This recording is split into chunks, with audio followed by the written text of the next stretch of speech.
Hello, everybody, and welcome back to Talking About Birds, the only Cardinal podcast that, like Jim Edmonds, could have second careers as reality TV husbands. My name is Dave Heininger, and I am joined by my co-host, Ben Samorka. Hey, Nate.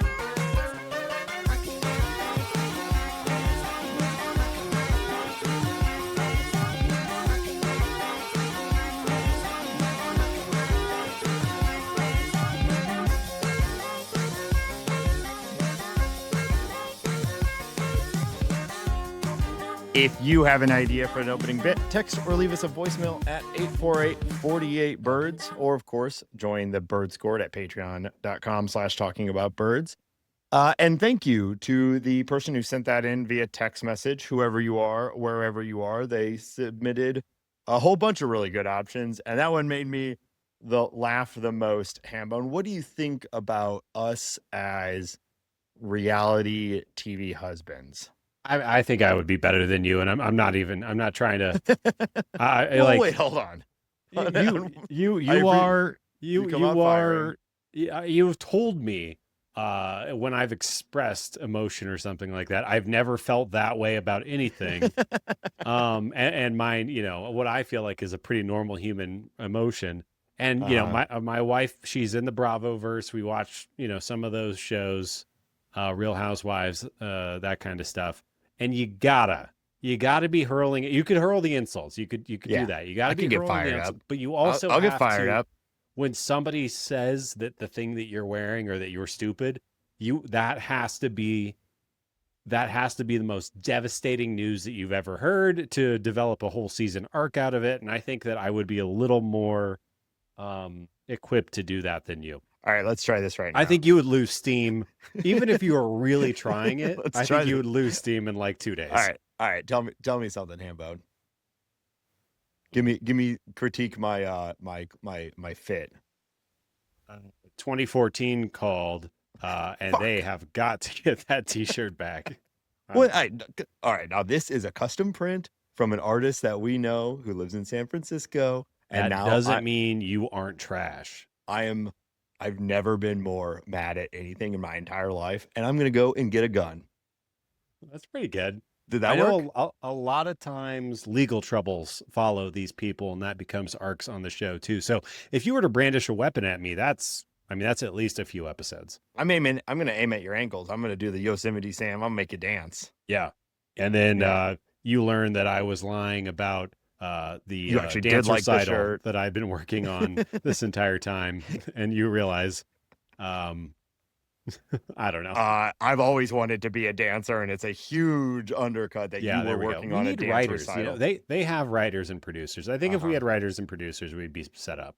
Well, as we talked about last week, the show, of course, is heavily scripted and produced and whatnot. So maybe we should start to divert the show into sort of a celebrity gossip, I've never watched any of these shows ever once in my entire life, so I don't actually know how any of it works, although you've given a pretty good example, I suppose, and I feel like I played the part quite well. Thank you very much. Again, I think you could do it for a day.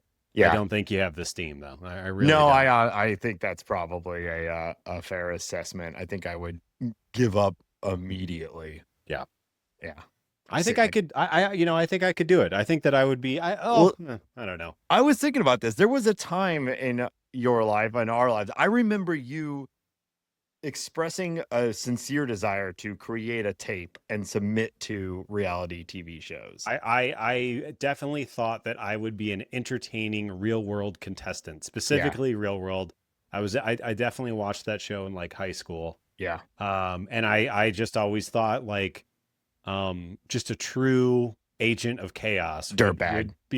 Like somebody who is like, Yeah, losing their mind. The sloppy dirtbag role would be fulfilled by Ben Samorka. Yeah, it's like, oh, where's Ben? He left the house because he's grabbing catfish out of the river. Yeah, that's a thing you're known for. That, yes, certainly it's because you're grabbing catfish out of the river. I wanted to bring some real Midwestern trash to these coastal elites TV show. Yeah, I don't know enough about any of the shows to think of one that I would fit in well. I certainly went through that period It's of like, attention-seeking behavior. I think I could. yeah. I think I could fulfill that. Well, I do have 2 podcasts, so clearly there's a part of me that is Yeah, desiring that. sure. But I want to bring it real to people. That's my problem. They call them reality shows, but I don't think they're quite real at all. That's an interesting thing to say.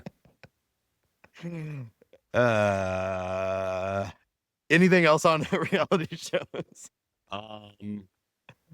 No, I was just reading about this. I like Taskmaster. I was just reading about this Yeah. UK reality show where it's a bunch of comedians in a house, and it's filmed over one day, and the whole goal is to not laugh. If you laugh, you get kicked out of the house. Last person standing wins. Oh, I have not watched it yet, that's interesting. but that's my kind of reality show. So I think game show is Yeah, different than reality show because game show, I think we've even talked about it on this show. There's a ton of game shows that I would yeah, love to participate in. Taskmaster being one of them. Molly and I just finished series 7. yeah, So we're going to start another one here pretty soon. But yeah, I would, even something like Wheel of Fortune, I would love to go on. yeah. Yeah, I think pretty much every game show I would love to do and have Yeah. fun with. But yeah, like, we're a big Top Chef household. That's like it's more of a game show than anything. But like Yeah. sometimes there are reality show elements, and that's really all I can get into. Yeah, you're sneaking over, cutting the cord to their stand mixer, that sort of thing. there used to be like hookups and like fighting on the show. Now I think it's just like everybody treats it as a business opportunity. So they're all kind of like, I'm happy to be here and to be competing with these other folks. Like Yeah. it's like a resume builder rather than a Straight like shot people. to like D-level celebrity status. Yeah, but even now, you hop on Instagram, you sling a couple of pans, ironclad pans or whatever, and that's free money right there. Yeah, I forget where I heard about it, but someone was talking, it might have been on another podcast, I don't know. But someone was talking about someone who lost on Top Chef because their food was too spicy and they started a hot sauce company. Right. Exactly. Which is yeah, I mean it's almost like that was cooked up from the beginning, Yeah. So, yeah, anyways, that's where I'm at pretty much.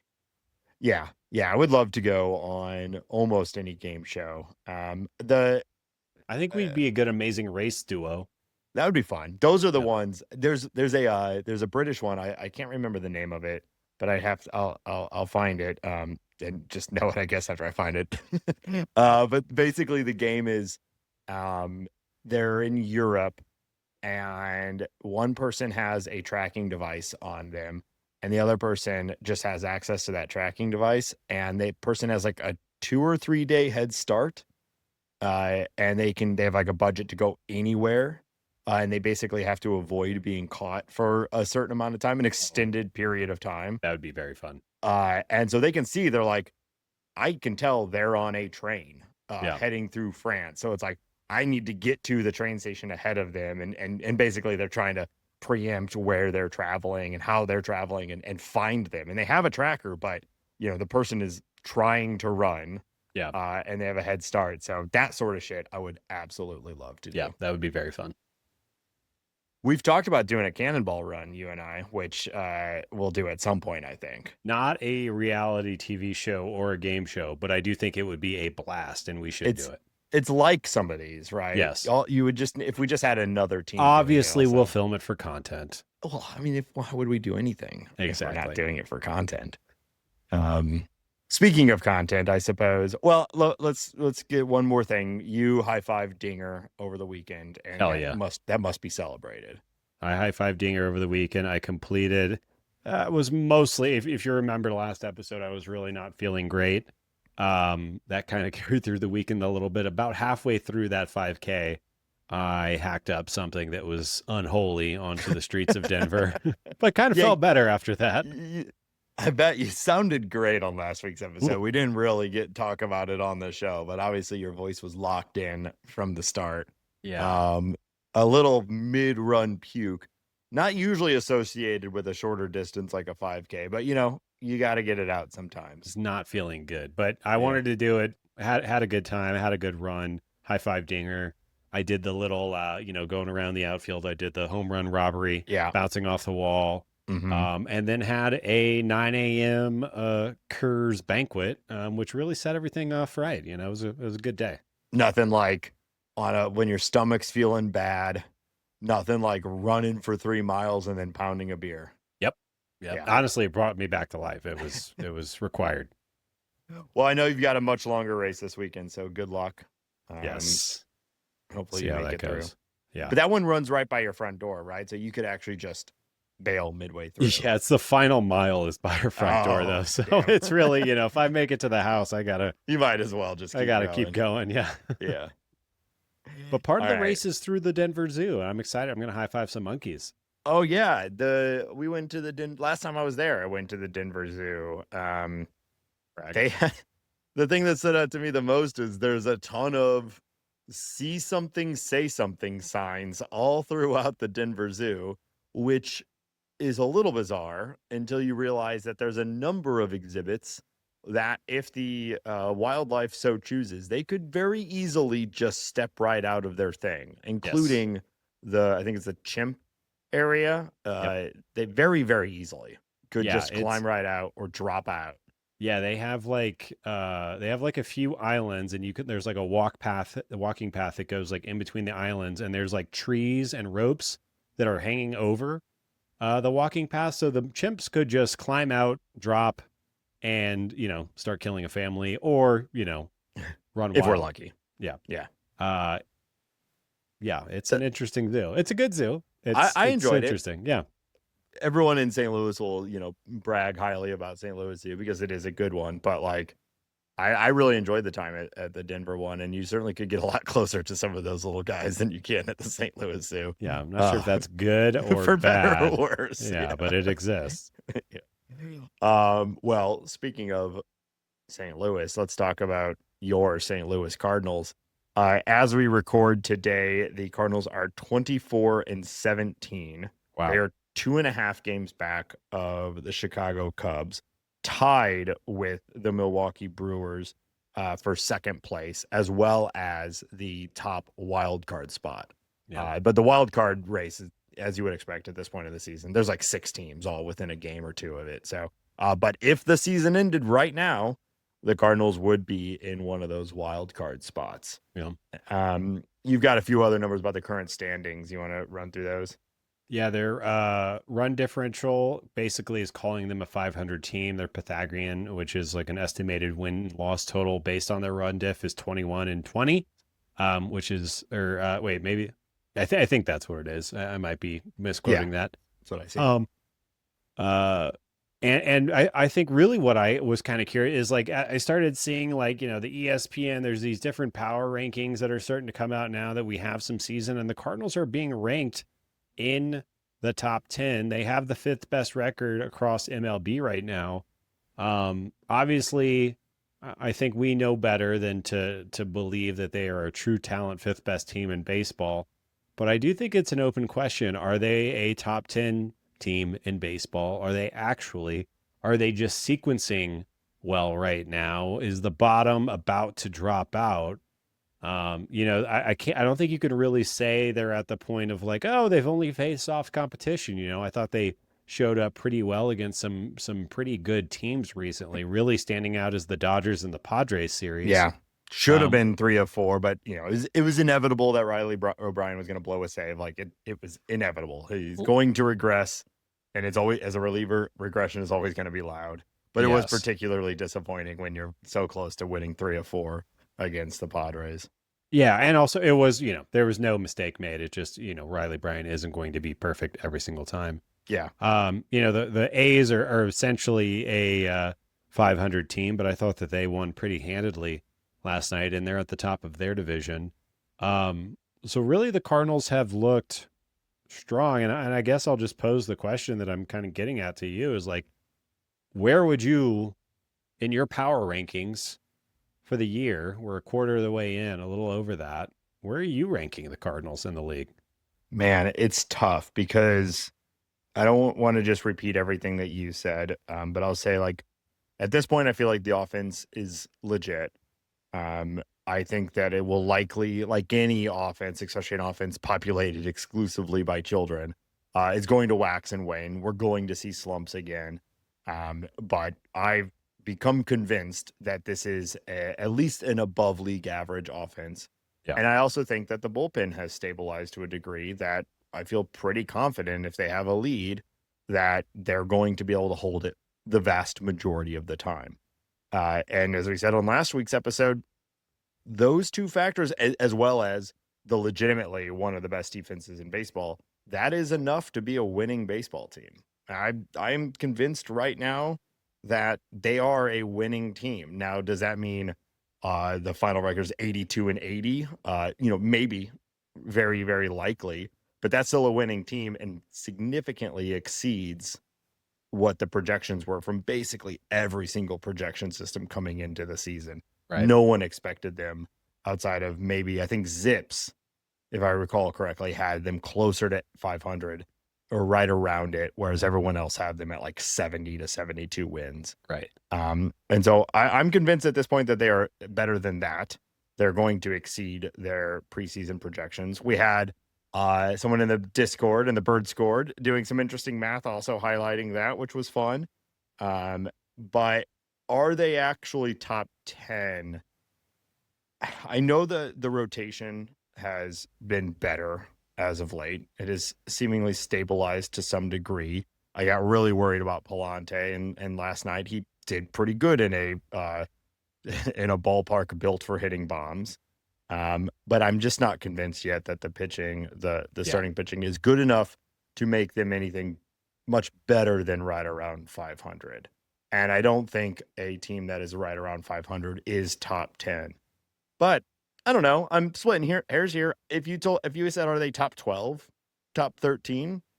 I would absolutely agree, So I'm probably trying to be too specific, hit the head too hard on the nail, or hit the hammer too hard on the nail of the head, to nail down exactly. Oh, I know all about hammers, Nate. You don't have to explain any more to me. You can just stop check out our newest reality show, Hammer Time.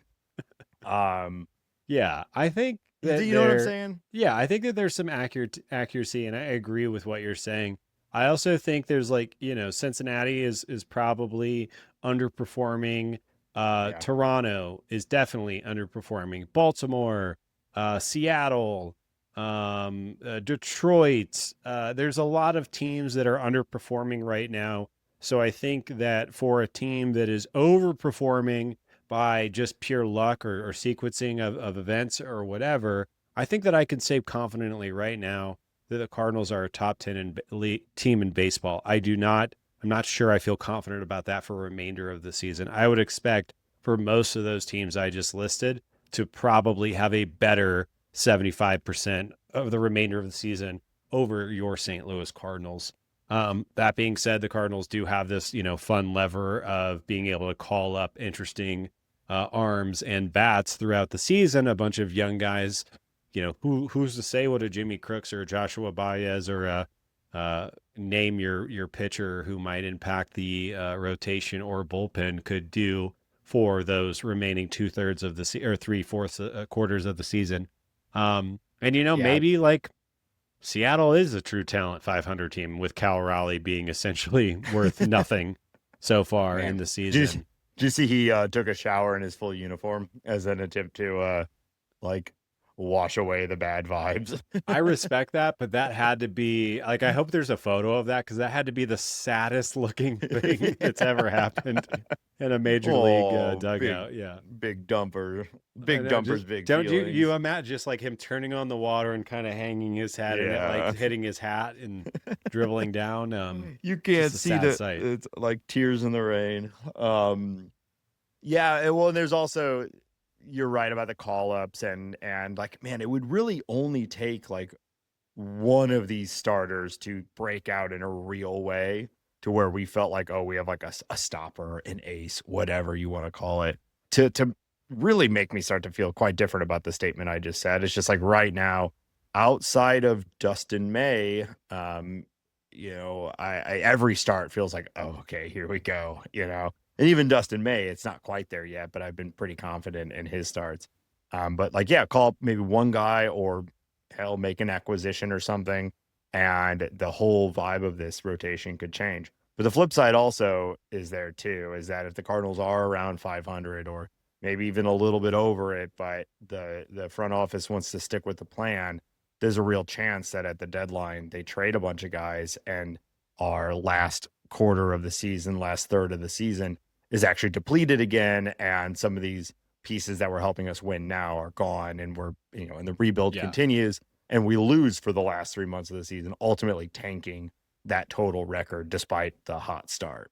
Yeah, I feel pretty strongly that irrelevant to our situation as the season winds down, Dustin May, Jojo Romero, Ryan Stanek should probably all be gone around that time. And then, the question is like, can Tink Hence come up and take the position of a Jojo Romero? Can Bryson Mouts come up and take the position of a Dustin May, Hunter Dobbins, Quinn Matthews, whoever you want to throw into that pile? Like, maybe the team takes a huge step back by not having those pitchers. Maybe the team stays the same. Maybe we learn that Tink Hence is about to be one of the better closers in baseball. I think it's a huge question mark all up and down, but I think the Cardinals should be aiming that direction either way. And I think you are right it's going to, almost no matter what, Bloom and Goons are seeing the same numbers that we're seeing. We're seeing the like I said multiple times already, probably the good sequencing, the run differential issue, the FIP ERA issue that's kind of cropping up. But anyways, I want to start the episode. I guess the episode's already started. Man, listeners are looking down at the 23 minutes or whatever we're already in. Like, yeah, it's just now getting started. Maybe we should talk about reality show stuff a little bit more. Yeah, sorry about that. Actually, I apologize for nothing. Yeah, no. We got to talk about Jordan Walker. It was perfect. Again, and I should think we? I feel like we haven't talked much about Jordan Walker this year, so I think it's good that you put it there because, I mean, we've got a lot to say, and it's been an undercovered thing, I think, on our show. Right. How about let me just say my thing and then we can move on to the next player or whatever. But Jaywalk continues to walk and bang in the month of May so far. He has 7 strikeouts against 7 walks. He has 12 hits, and 6 of those 12 hits are extra bases. He's got a couple of steals. We saw that ridiculous home run of him in San Diego pulling his hands in and almost hitting it over the Western Metal Supply building. We've seen laced singles and doubles bouncing off the wall. We've seen singles off the end of the bat. That home run, we've said it a bunch on the show. I still don't think it was quite there yet, but I still feel like we have yet to see a true, perfect, like swing, barrel of the bat, uppercut, down the middle, Jordan Walker home run. All of his home runs have just been like, he's just a strong guy, and even that degree of contact makes it. That one is too inside to really be what I'm talking about, but the path of that one was starting to look like what I've been talking about. Just the true like moonshot. Is it leaving the ballpark? I want him to play in Colorado this summer and him to hit a 500-foot home run. You know what I mean?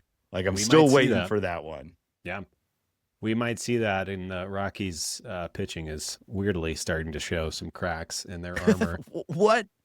Which was unpredictable. But I know we keep talking about it, but I feel the need to keep talking about it because the things that we were saying 2 or 3 or 4 weeks ago all still remain the same. All the process is still looking good. I think that he's taking his walks a little bit better. He had that week where he was spiking on strikeouts. We talked about it. The strikeout rate over the month of May has been around 15 or 16%.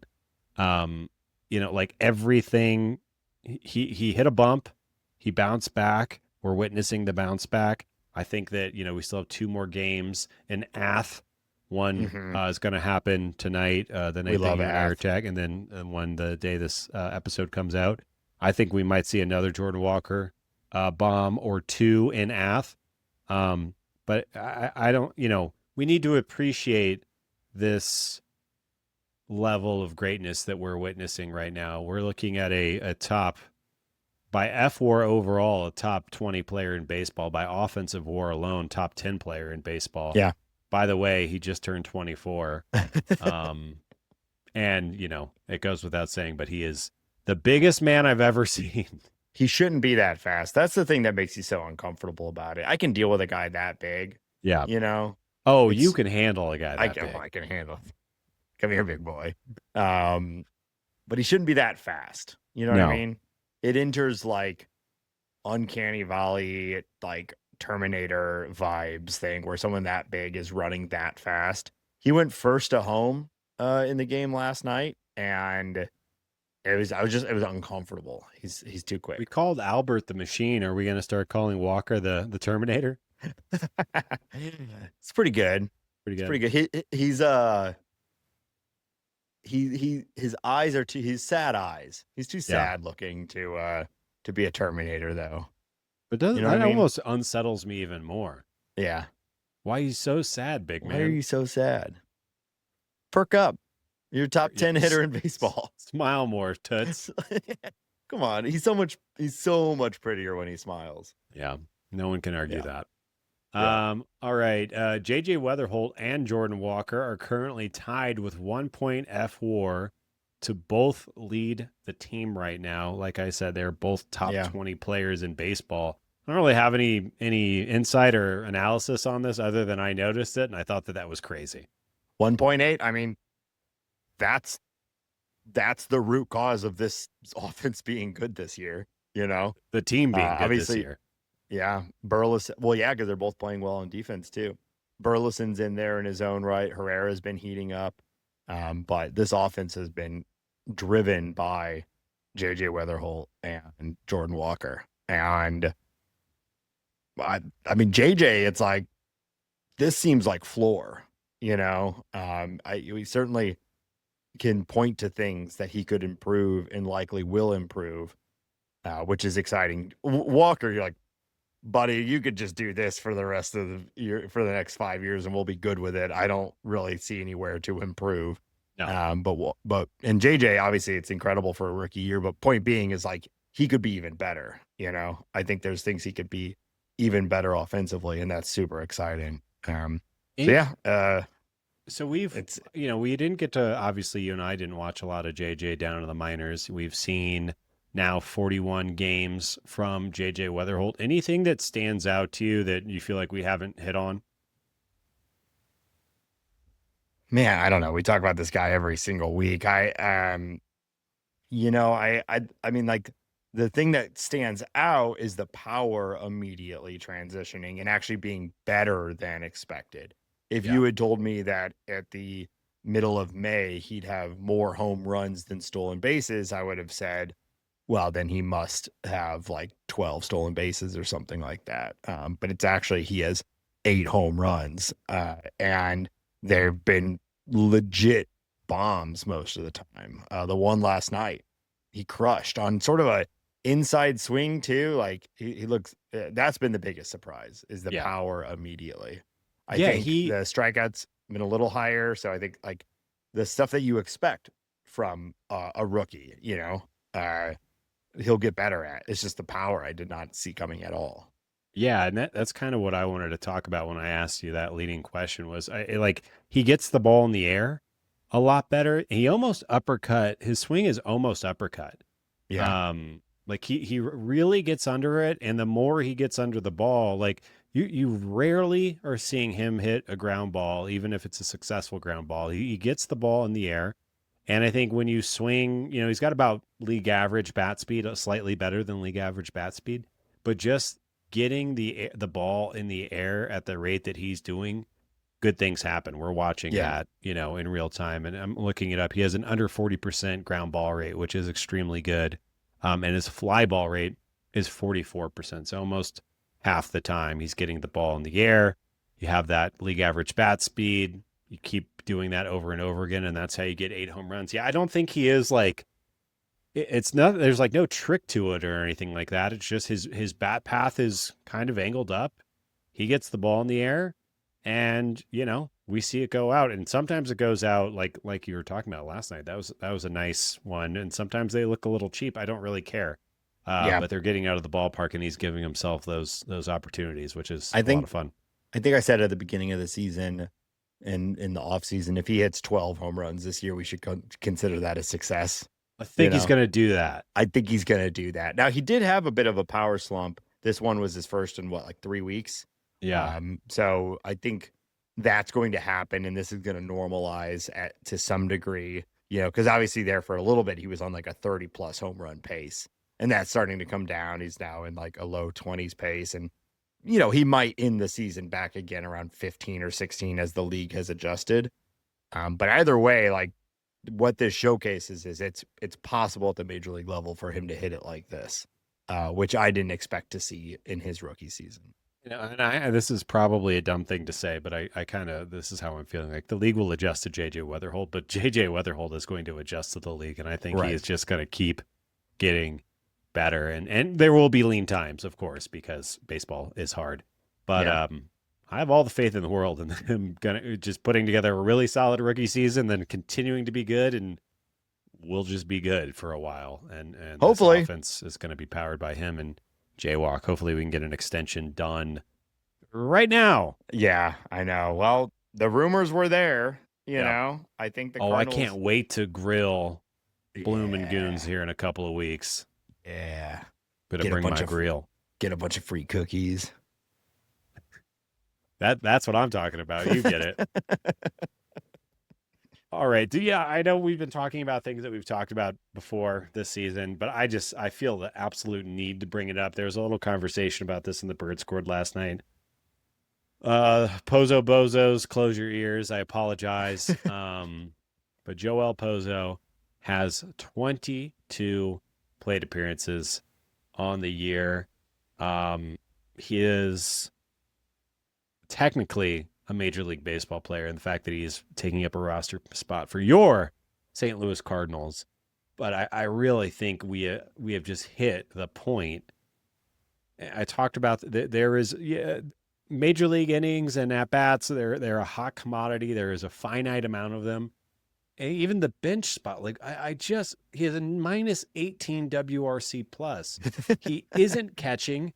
He isn't playing first base. He hasn't walked yet. He hasn't clutched a homer. He did have an end of the bat, off the end of the bat little single last night, which was fun. We all like that. But what are we doing? What is this? To what end, Nathan? Well, first of all, how dare you? Second of all, what gives you the right?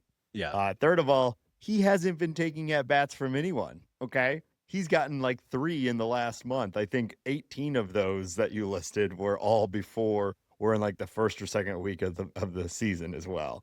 Right. So I don't see what the problem is, which is having a bozo just hanging out on the bench, getting paid league minimum, and every once in a while giving you a mediocre at bat. It is bizarre. I think I've never seen this. Yeah. Well, I think part of it is that the roster has just been considerably more consistent than we expected. There's been no real injury concerns, knock on wood. The guys that we thought were going to be inconsistent have been consistent. And they're just like, who are you benching right now outside of the left field, center field sort of thing? And you could argue Gorman, but like the whole point is to give Gorman this extended runway. So that we don't want to bench him too much. So just like, where does Pozo go when everybody else is locked in and the team is winning? It's like, there's not even that many pinch hit situations because you just want the guy that's in the starting lineup to take that at bat, I do think there, just to pick in on that specific, and I'm not saying I want Pozo to be the one that is pinch hitting. Yeah. But I do think that if I had to nitpick on the early season strategy, is I think that we have not been pinch hitting for Alec Burleson against lefties as much as I probably would. Now, that being said, last night he did have a nice little hit off of a lefty that was part of Cardinals winning that game yesterday. So maybe I'm wrong, but historically he has not been successful against lefties, and that continues this year. I know. I considered doing a thing for it on this episode, but I want to give it a little more time. But the Alec Burleson against lefties concern is seemingly increasing this year. But I think this is more the rebuilding strategy where like the Cardinals want to win and they're playing to win. But part of like the good development decision is like, well, let's let Burleson have a game defining at bat against the lefty, because if we actually want him to be a long-term everyday starter, he needs to have these sorts of situations. If they were truly locked in on winning every single game, then yeah, they would have pinch hit for him. And I think if this was a win now team, Ollie probably would have. Yeah. Why right now when we want him to get those important at bats. I'm mostly doing a bit. I agree. It's very bizarre that we have this guy who can't really hit and can't really play defense, just sitting on the bench for the vast majority of the season already. It could just be that they don't have, like, because of how the use is, if it's not Pozo, it's someone else that is maybe just riding the pine at the major league level instead of getting at bats at AAA, you know? And so why not have it be the guy who's already here versus one of your prospects who you actually like and would rather just be playing every day? I hear that. I hear the not rock the boat argument. All of that makes sense. If I didn't think that there were better catchers in the minor leagues right now that could come up and do a better job than Pozo is doing, even just from an offensive standpoint. Yeah. But yeah, I think he is not long for this roster. Yeah. I think this is probably the last time I need to complain about it. I just thought it was very noticeable in the fact that he got a start last night. So I was thinking about it, had to add it, and really just looking at his numbers for the season. It's just, I can't remember in however many years I've watched baseball, the Cardinals specifically having a guy on their roster who has been so underutilized. Yeah. I think Pozo is going to be one of those like jerseys that you see at a Cardinal game in 10 years that is like just worn to be the guy wearing the Pozo jersey. Yeah. Oh, I remember him. Oh, Pozo. Yeah. Yeah. And you know what? If you are brave enough if you are that kind of guy, that person, I'm going to guess it's a man doing this. More power to you. I'm happy for you. Sure. All right. Yeah, let's so I poured water on the pitching a little bit earlier. We have been all season. You love to do it. But there has been some wet t-shirt contest for the pitching. That's what Nate likes. Come here, big boy. Okay. They are white jerseys. No, remember they fixed the pants. We were all very sad. The pitching has been better in May. So do you want to run us through some of the numbers? Nate, we have a team ERA in May of 2.62. That is third in all of MLB, which I found kind of startling. They've been middle of the pack. It's like 15th or 16th in baseball over that same time. It's K per 9. And other than Palante, the starting pitching group has been nails in May. Now, Palante has allowed 8 earned runs in this month of May that we're in right now, while the group of May, Libby, Leahy, and McGreevy have allowed a combined 9 this month. Obviously, and even 8 by Palante is not that bad over a couple starts, that bad. McGreevy, in particular, is doing something that makes no sense to me. So I'm going to talk about this for a second. He is hot. Over his last 3 starts, he has a 0.5 ERA, striking out about 20% of batters. And it seems to be all in his location and his pitch mix limited, the fact that he's limiting walks so much. He reminds me of Kyle Hendricks. And why I say that is because there's a stat that Fangraphs started using in 2020 called Location Plus. I'm going to do a really quick reading of what Location Plus is and then talk about McGreevy and his ranks. Location Plus is a count and pitch type adjusted judge of a pitcher's ability to put pitches in the right place. No velocity, movement, or any other physical characteristics are included in the stat. A breaking ball should go to different parts of the strike zone in a 2-0 and 1-2 counts, and Location Plus captures that phenomenon.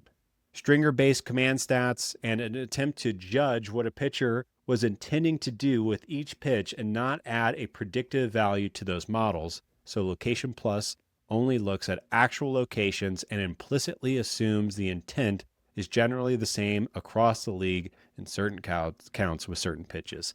So what this does is try to understand if he is putting pitches that are in generally advantageous places for those pitch types. It is not a perfect stat by any means. But McGreevy, who obviously is not a huge stuff guy, is currently ranked for 7th in MLB with a 111 Location Plus rating, which is, like I said, 7th in MLB. It's essentially elite. Kyle Hendricks, they only started doing Location Plus towards the end of his career, but looking at his stuff stats, looking at his pitch movement, his velocity, his pitch mix, and his Location Plus stats, I think we're looking at two extremely similar pitchers, especially when Kyle Hendricks, and if people don't remember him, he was that Cubs guy that pitched for the Cubs for like 5 or 6 years and was always nails against the Cardinals. Cardinal killer. Yeah. I think they're going about it in a very similar way. And I say all that, and I think it's important because while what McGreevy is doing, I think is passing the eye test. When you look at the underlying metrics, like I wonder if because of his extra special ability to locate all of his pitches, if he is just going to continue to overperform what traditional underlying metrics might imply when like regression is slated to be coming down the road. Is that all making sense? Am I speaking? It clearly? does.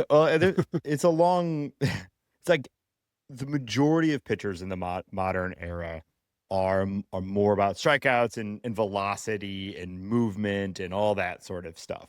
But there's always been a class of pitcher that's about location and minimizing walks and taking advantage of the hitter and pounding it into the ground, basically, and getting strikeouts every once in a while from that extreme location. It is a finer line to walk, but there are many pitchers, Kyle Hendricks being one of them, or, if you want to go to the very top, you're sort of Greg Maddux type thing, right? The professor, or like a Cliff Lee more recently, although it's not that recent, like never walks anybody, puts the ball exactly where they want, and they're always ahead. And they win with that attack. And I mean, based off of what you're showing here and what we're seeing, like that's obviously the approach that he's taking, and with his sort of stuff, that's his best path to success. I think a lot of guys are trying to do that. It's just they don't have the command to do it that way. All of his pitches have it in at least a 105 or higher ranking on the Location Plus stat. His fastball the highest with a 117. So what that's showing you is that he is, I think that it speaks to his intelligence and also just his ability to locate the pitch and not make mistakes. And I think that's borne out when you look at the rest of his numbers. The inability to walk people, the hard contact that he doesn't give up, those kinds of things. So I say all that to say that I think that he can keep doing this. I think that he can run ERA that is significantly lower than his FIP or XFIP or those other numbers.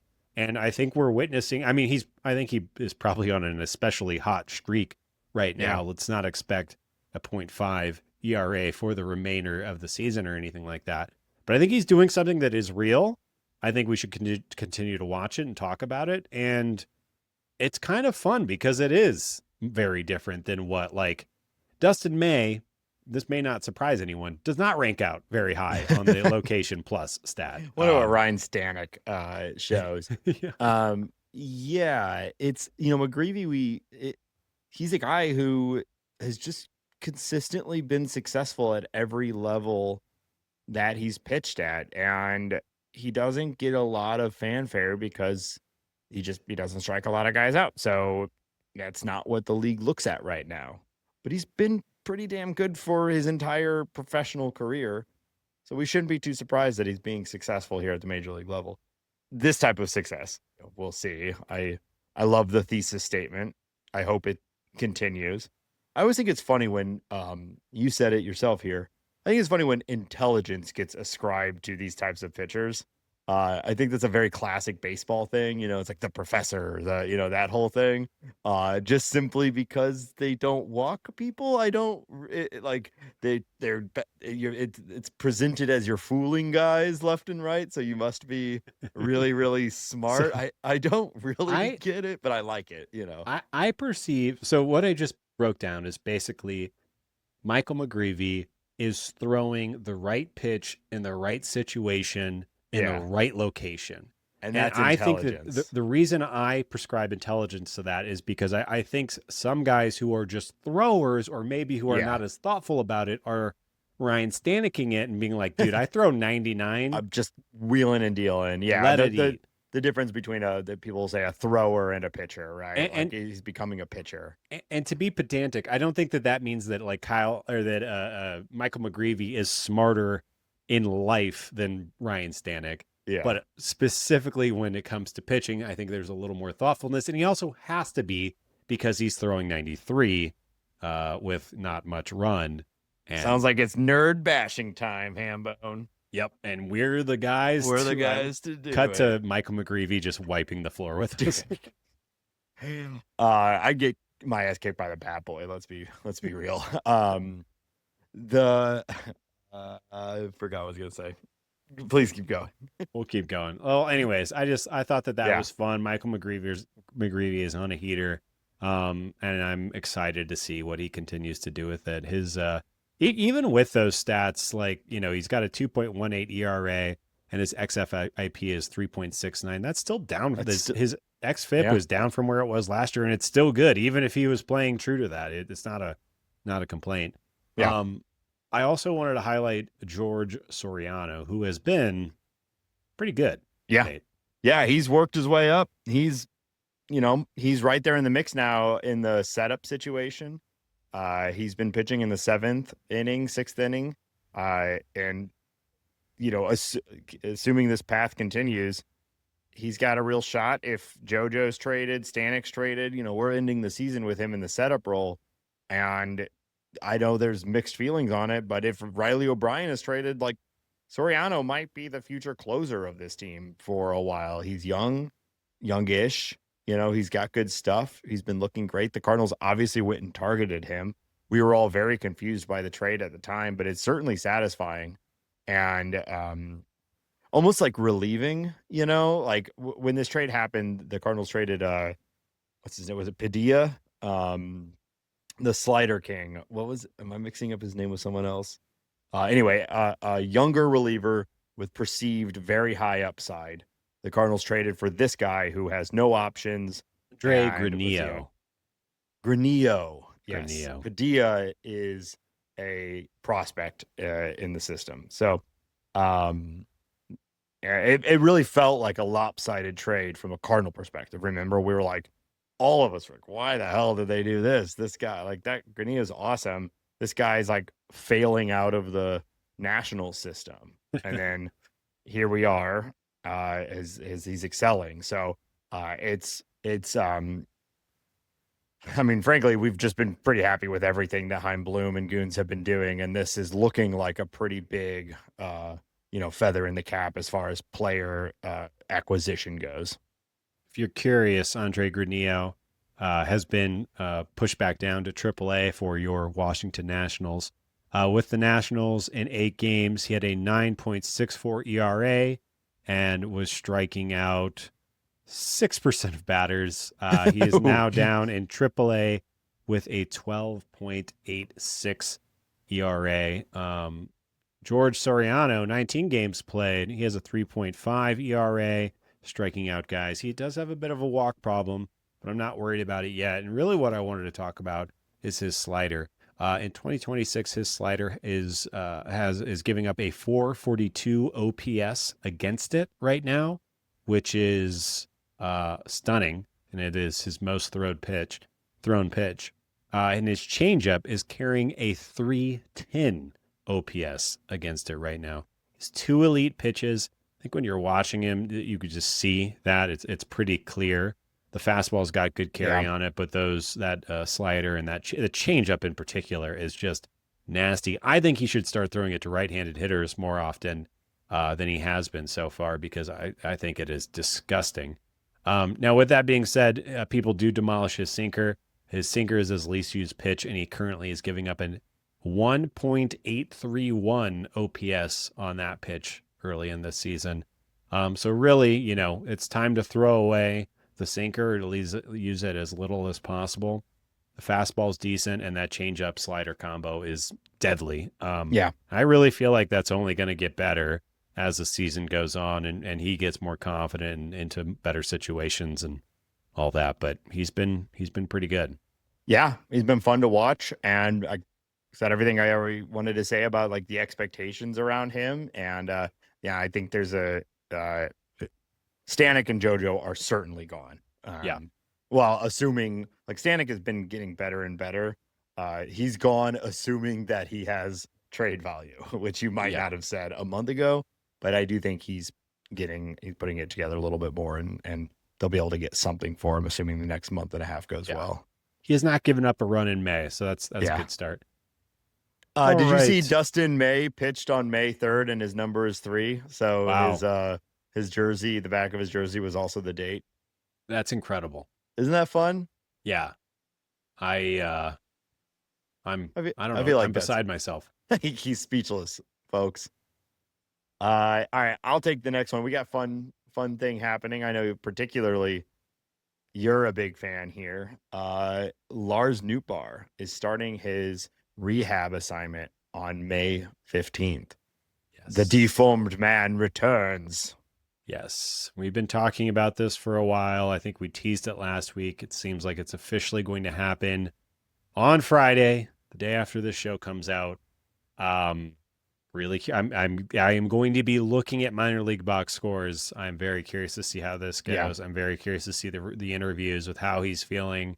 Obviously, they've taken their time. You would expect him to feel healthy and to ramp up slowly. Yeah. And I'm, my expectations for Lars Nootbaar are revitalized right now. I think health is extremely important.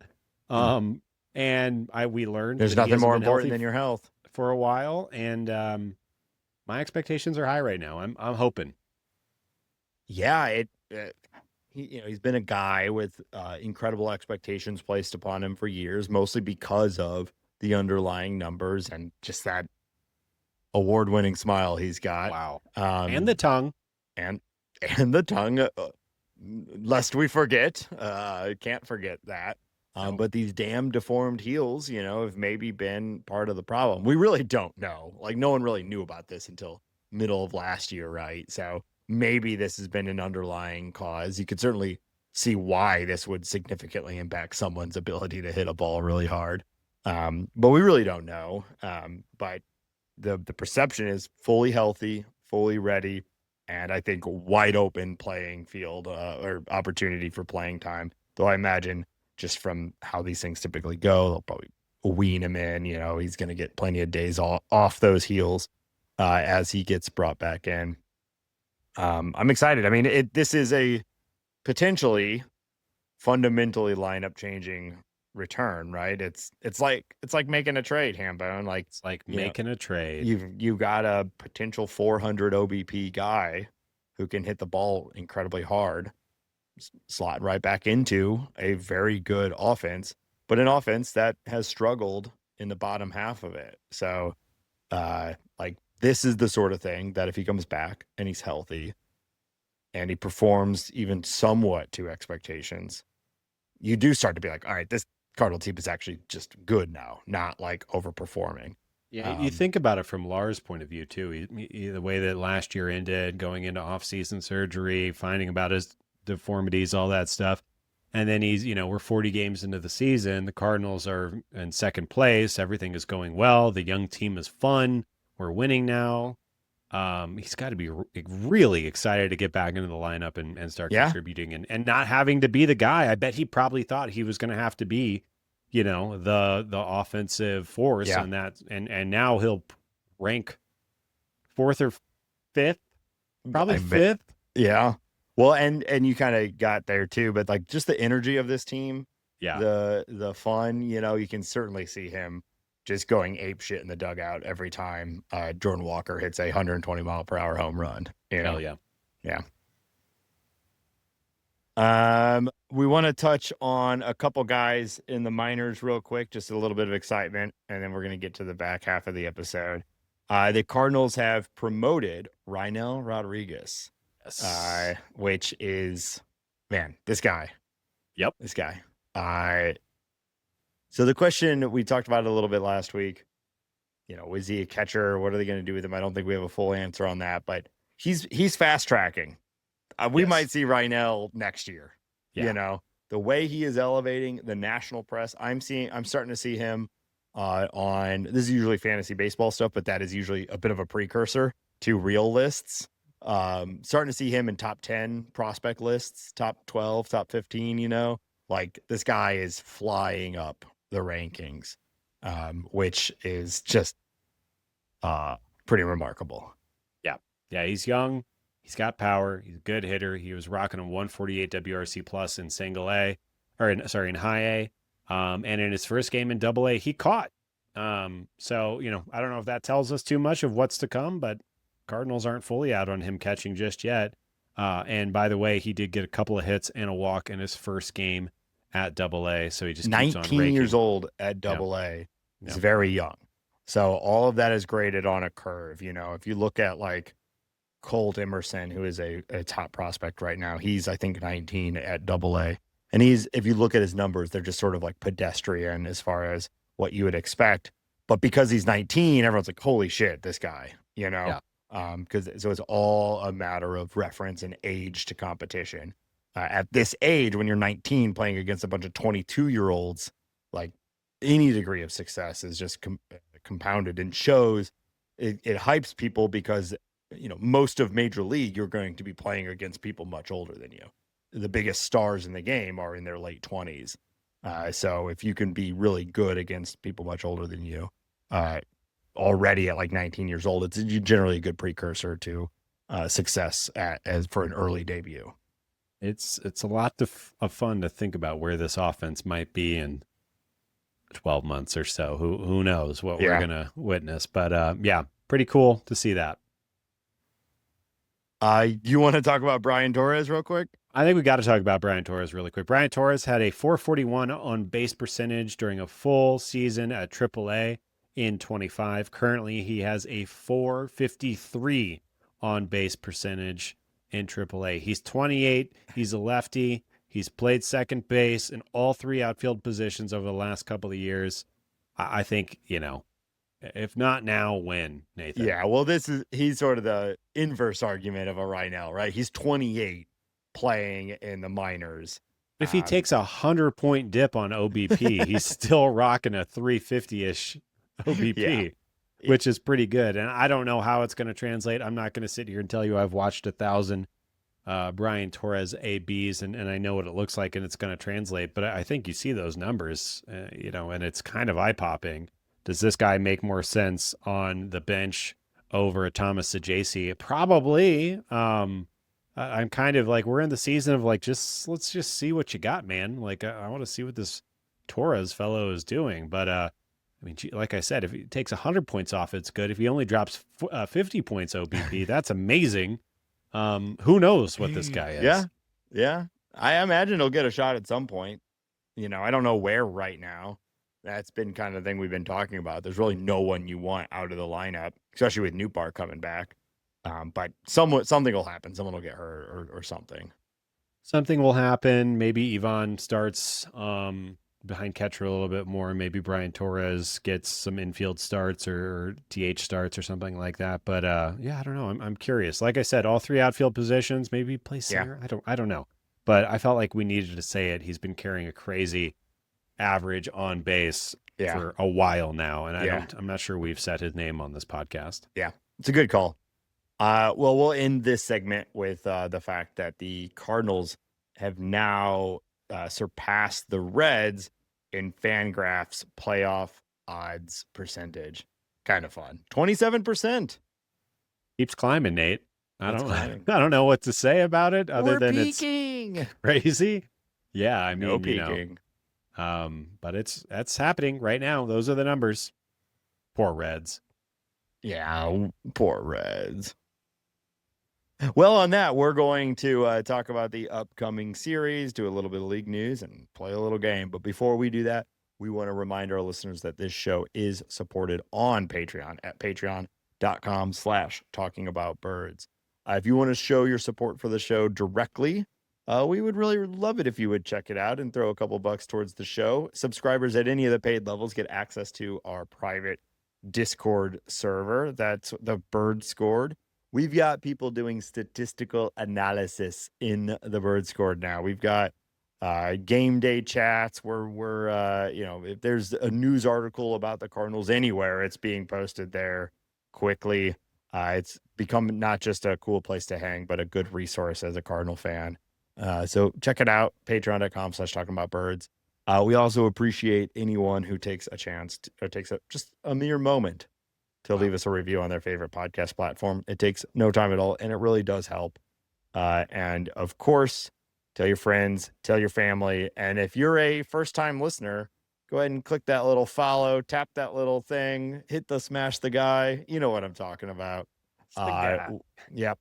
Hambone, where can people find us elsewhere? Yeah, we're on all the socials. You can find us on Blue Sky, Instagram, and TikTok. You can watch this episode on YouTube if you're one of those freaks. You can find all the podcast information, including t-shirts and more, at talkingaboutbirds.com. Of course, you can email us at talkaboutbirds@gmail.com, and you can call us and leave a voicemail or send a text message, or maybe many text messages, to 848-48-BIRDS. That's 848-482-4737. 848-48-birds. Wow. All right, Hambone. What's the next series? Where are we going after Ath? After Ath, the Royals are coming to St. Louis for a weekend series, which should be a ton of fun. The Royals have not had a great start to the season. It looks like the Friday matchup is going to be an old favorite of ours, Michael Wacha, against Dustin May. Saturday game is Noah Cameron and Kyle Leahy. And then Sunday will be Steven Kolek against Andre Palante. The Royals are, I think that they're probably a little bit better than the way that they've been playing so far in the season. I know you've talked about Carter Jensen. You think he's a real guy. He hasn't really clicked in yet. Jack Caglione hasn't really clicked in yet on this season, but their top three are pretty damn good. Miguel Garcia, who took a huge step forward, looked great in the WBC. Bobby Witt Jr. might be the best player in baseball, and Vinny Pasquantino, all really solid players to kind of kick off their position player group. Yeah, and Michael Wacha, obviously we have a long history with that guy. Like, I saw something the other day that if you do what we've done with like Miles Michaelis, where you actually look at like all the pitchers over an extended period of time, like no one really talks about it, but Michael Wacha has been like a top 20 pitcher of the last 7 years or something like that. He's been really, really good. He's on the Royals. It's not the flashiest version, and it doesn't really stand out, but he's been a very, very effective pitcher. Bobby Witt has really, really started to heat up lately. I think the Royals are going to end up as a pretty good team this year, but it is a lot of young guys and a lot of guys that are not really at their potential just yet. Yeah, their bullpen is solid. Cole Reagans is injured. I didn't say his name. They're not drawing him this week or this upcoming weekend. But yeah, they're a 500 team playing, or I think they're probably above a 500 team, and they're playing below that right now. They're not a great team. If that offense gets going, if those guys that I called out, or Isaac Collins remembers how good he was last year, something like that clicks in, this offense could really jump into the next level, but they are not doing that right now. Well, the AL Central is still quite wide open, so I imagine they're going to keep pushing.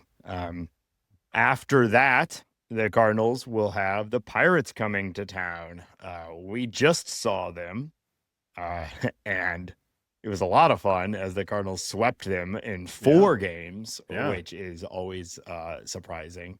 And nothing has really fundamentally changed. Paul Skeens has had some pretty good starts in between then and now, though. So, do you want to run us? I actually haven't even looked at the pitching matchups. You want to give us the matchups? Are we seeing Skeens? We are not seeing Skeens again. It looks like All we right. got on We're not two. seeing Skeens. That was really good. I'm glad you did it. Thanks. Tuesday, Mitch Keller against Matthew Liberatore. Wednesday, Cameron Midorowski, Midlotsky or something like that. Midzinski. Man, that is a Eastern European name that I can't pronounce. And it's Carmen. Go on, Samorka. Yeah, it's not. It's Carmen too. Carmen Midzinski, something like that. Obviously, I've never heard of this guy before. Against Michael McGreevy, ace. And then the Thursday game is Braxton Ashcraft against Dustin May. So obviously, Mitch Keller, he's tough stuff, but no Bubba Chandler, no Paul Skeens. It's probably good for the Cardinals. And yeah, I agree with you. Like Brandon Lau, he keeps having a good start to the season. But outside, we know this team. I have little faith in this team. Will we get Ryan O'Hearn's having a pretty good year? Yeah. O'Neal Cruz has cooled off, but is still doing quite well. He can any individual game, he can strike out 4 times or put the whole team on his back. And I still do think there's going to be a time where Connor Griffin is going to get hot, and I just hope it's not against the St. Louis Cardinals. Yeah, well, he's certainly warming up. He's like, you can start to see it. And again, for a 19 or 20-year-old or whatever, like no one should be upset with how he has started. But yeah, you certainly wait for that switch to flip, and all of a sudden he's hitting 300 and hitting bombs left and right. Yeah, but it's not there yet.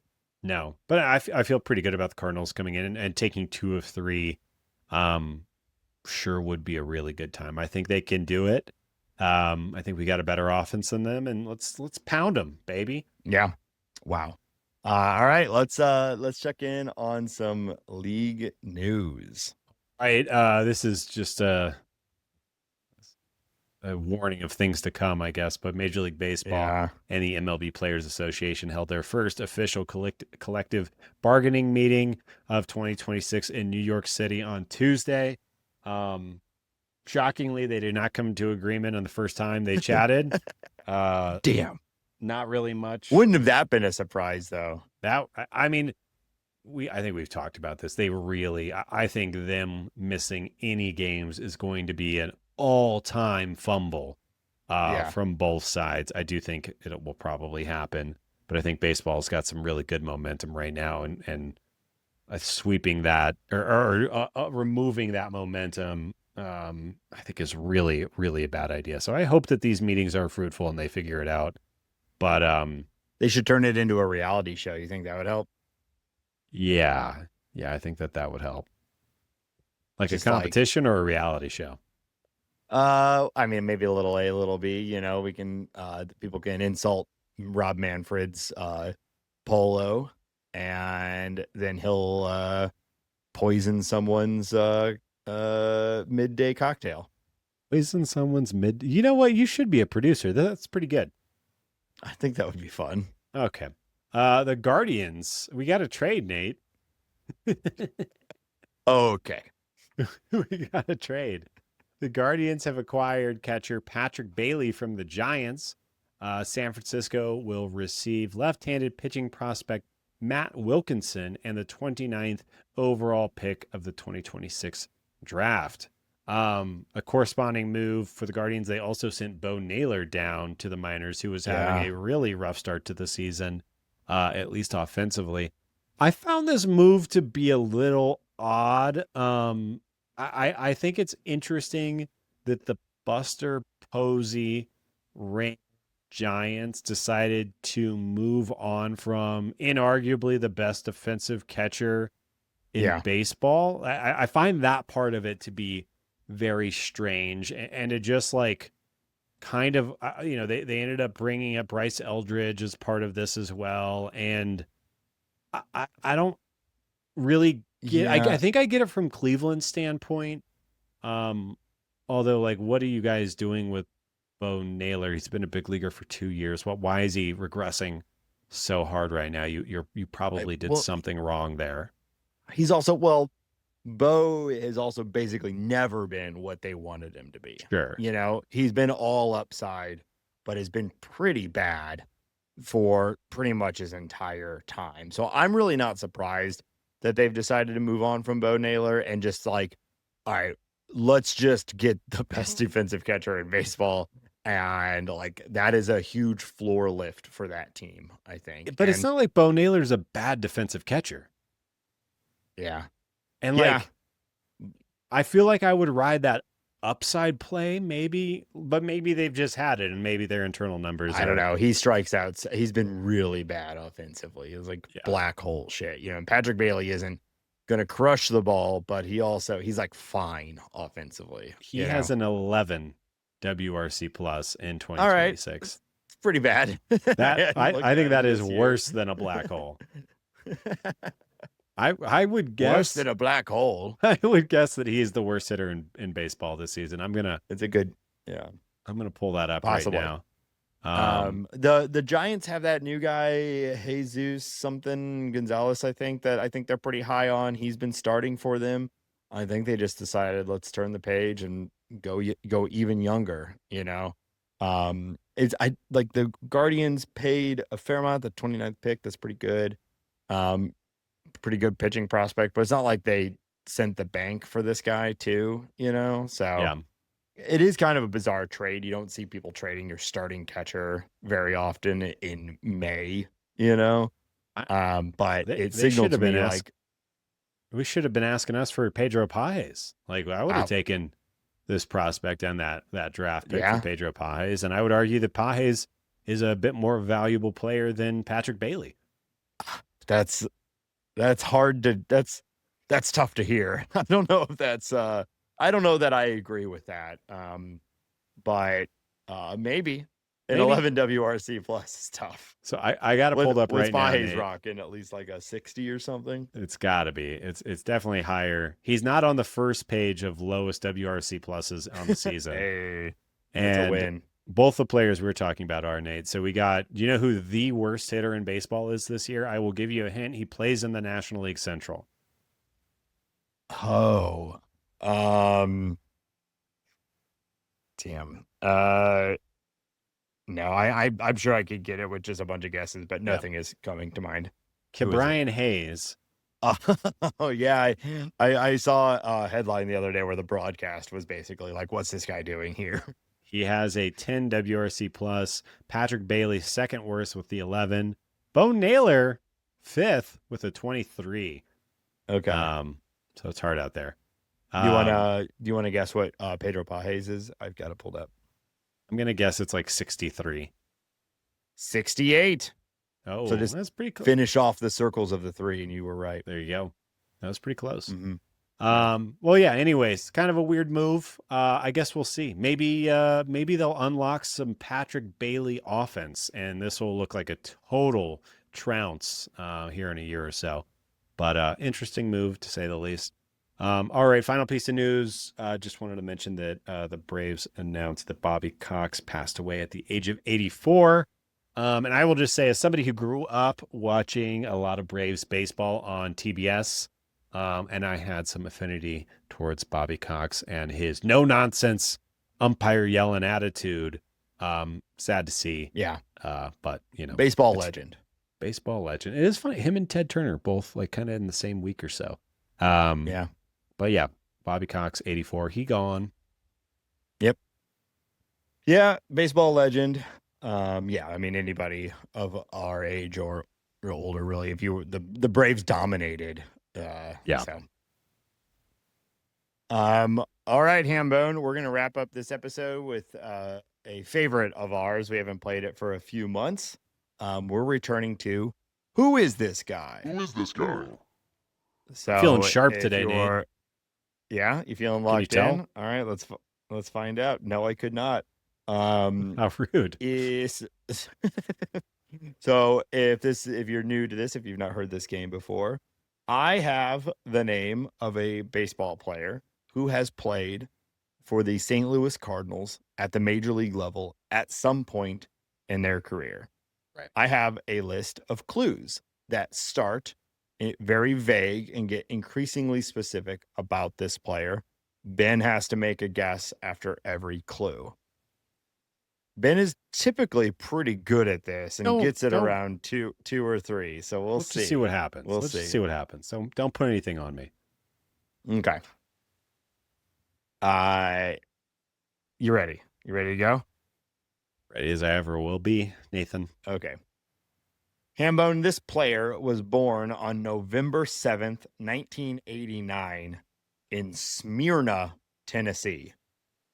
1989 in Smyrna. So me and him are the same age. Bet he's pretty cool. Smyrna, Tennessee? Tennessee. Smyrna. 7-year-old Tennessean. Man, I cannot think of a single Tennessee baseball player right now. Who is somebody who's in that age range who is 37 or thereabouts? Tennessee. I'm at a loss, Nathan. Gosh, I can't even think of anybody who's in their late 30s right now. I'm just gonna say, God, I want to guess better than this, and I know this isn't the answer, but I'm just gonna say Miles Michaelis because I can't think of anybody else. That is not correct. Yeah. Okay. In no particular order, this player played for Cincinnati, Boston, Minnesota, St. Louis, Oakland, and New York. Which New York team? Sorry, Yankees. Yankees. Okay. So he played. Could you do the rundown again, please? Cincinnati, Minnesota, Boston, Yankees, Oakland, and St. Louis. Wow. That's a lot. Played for Minnesota and the Yankees. I feel like that alone is not a huge pipeline. Wonder, is he still in the league? He's right on that line where he may or may not be still playing baseball. Bouncing around that much makes me think you're a pitcher, but I guess it doesn't have to be a pitcher. Who the hell played for Cincinnati? That's so many teams. Really, I feel like this is usually where I get better at it, but that's so many teams that you often get it with just the teams, which drives me crazy. But yeah, I'm struggling today. I want to think a little bit longer though. Wow. Cincinnati. And you want to be on some sort of game show. Cincinnati. What is this but a game show? Yeah, my mind is going to Luke Voigt. I don't think he played on that many teams, and I think that also I think he was born in St. Louis, not in Tennessee. Or at least grew up in St. Louis. Was he? Yeah, he was a St. Louis guy, which of course we know that because he's Lafayette Lancer. Went to my wife's high school. Wow. Shout out Lancers. Man, I don't know. I gotta force you. I'll say Luke Voigt just to move on. No, it is not Luke Voigt. All right. This 3-time All-Star, while intense on the field, was overall more soft-spoken and known for his love of horses and farm life. What? Horse intense on the field, soft-spoken horses. That all. No idea. This is a lot of editorializing from Nate here, so that's not very helpful. How so? What is soft spoken, Nate? What is intense on the field? You know what these what are is things that are horse? known about this guy. Okay. Now that is a good question that does deserve some deep research. What is a horse? It's like really nothing is coming. Oh wait. No, he's not from Tennessee. Damn it. I was thinking of a Latin Who were you American thinking? player. Oh, He's also over the age of 37, so it was totally wrong. But it's somebody who played at all those. I thought for a second. I can't think of anybody. Next question. I got nothing. wow. Okay. I mean, you've failed this game entirely before, but not making a guess. Okay. This player received Cy Young votes in 3 different seasons and is currently the 8th highest active pitcher in Baseball Reference WAR. Ben is just staring at the 37? camera, blinking. Lance Lynn? No, it is not Lance Lynn. I cannot think of who has played for all these teams and also got Cy Young. Yeah, I have no idea. His name may sound like a nickname, but it's actually not. Also, his middle name is Douglas, which is kind of fun. Name may sound like a nickname, but it I is really not. thought you'd have it by this one. Yeah, whoever this player is, I've memory hold them. I have no idea. All right, are you throwing in the towel? God, yeah, I can't even think of a player who Cy Young pitcher who played for the he Cardinals. won a Cy Young. No, received Cy Young votes. Yeah, I mean that could be anybody. I was just looking at Alex Verdugo has MVP votes. Cy Young votes mean nothing.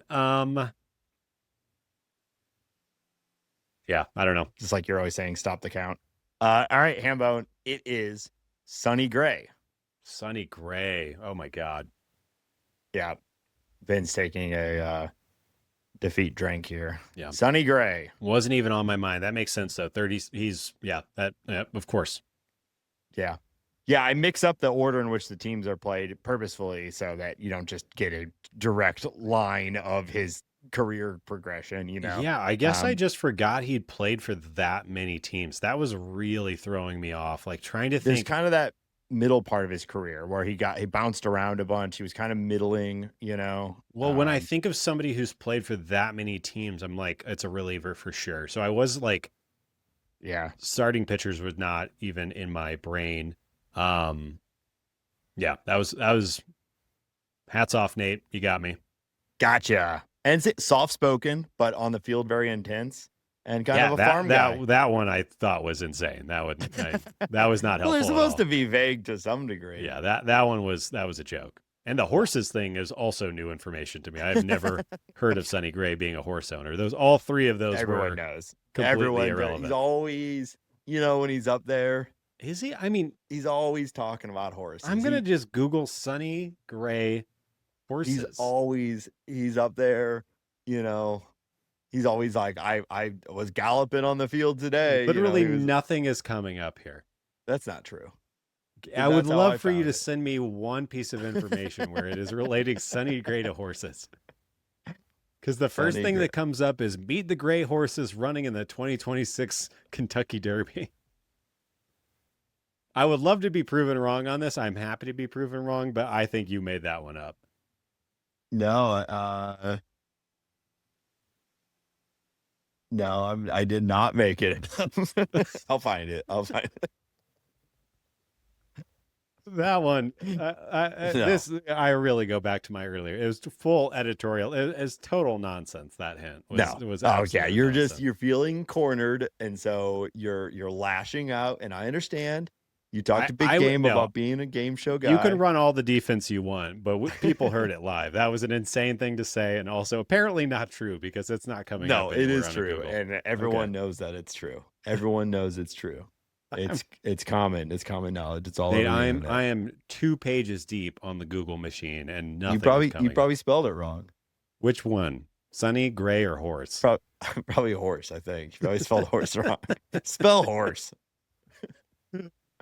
This is totally all insane. Right. If you're out there listening, and you also know that Sonny Gray loves horses, let us know.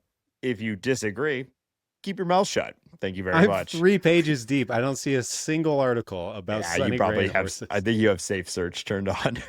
Well, that is disgusting. I see that he could be a dark horse Cy Young candidate. That makes a lot of sense. No. Well, Nope, that's not what I'm saying. He loves horses. You'll find it. Just keep scrolling. That's gonna do it for this What week's kind of research episode do you of do for this Talking game? About- This is a complete farce. I'm right. You're wrong. You'll find it. Just keep going. That's going to do it for this week's episode. Thank you, everyone, for listening. Again, check out all the links. Consider joining the Patreon. Talkingaboutbirds.com has links to all of our socials and all the different ways you can support the show. We will be back next Thursday, as always, with another episode. Ben is losing it. He's pulling his hair out right now. That's what I'm going for here. So thank you again, everybody. We'll be back next week. And until next week, go Cardinals. See ya.